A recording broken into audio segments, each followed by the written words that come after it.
A man found leftover food from someone else's meal at a breakfast shop in the early morning. Hungry and desperate, he quickly sat on a stool and began shoving large mouthfuls into his mouth. But he was soon noticed by a server. The server asked him to leave the restaurant immediately. The man pointed to his stomach. Parce que j'ai faim.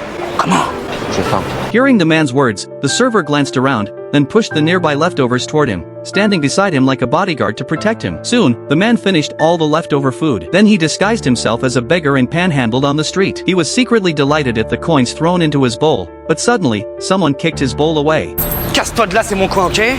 Seeing that even begging was territorial in Paris, he began to regret his decision to come to France. The police were patrolling the area, suspecting that illegal immigrants were hiding there. He already wanted to run away, but soon, a magician appeared and changed his mind. The magician called the man over, then produced a flower from his waist. Before the man could react, the magician reached into his clothes and pulled out a white dove. The man, who had never seen magic before, was astonished and delighted. Just as the magician was about to leave, he told the man before departing. Si tu viens à Paris, viens me voir au Lido. But the man had no money and could only hitch a ride with a kind stranger. Finally, he arrived in Paris. The man asked around with the magician's business card, but no one had heard of the place. By now, the man was extremely hungry, so he tried begging again. But after collecting only 3 coins, he was harassed by another beggar on the same street. Fortunately, this time a woman came to his rescue. The woman curiously asked the man, Vous, jeune homme, qu'est-ce que vous faites là? Vous seriez mieux au travail.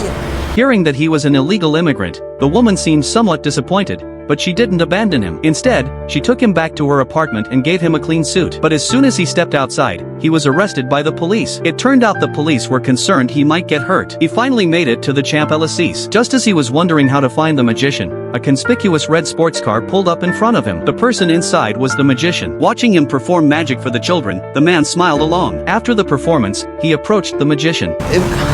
Vous m'avez dit, si tu viens à Paris...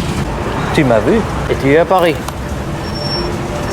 Watching the magician's figure gradually disappear, the man shed tears for the first time. He fiddled with the magic wand in his hand. Suddenly, a flash of white light appeared, and the distant Eiffel Tower began to glitter. He stared in disbelief at the sight before him, his gaze gradually growing determined, and he walked toward the tower.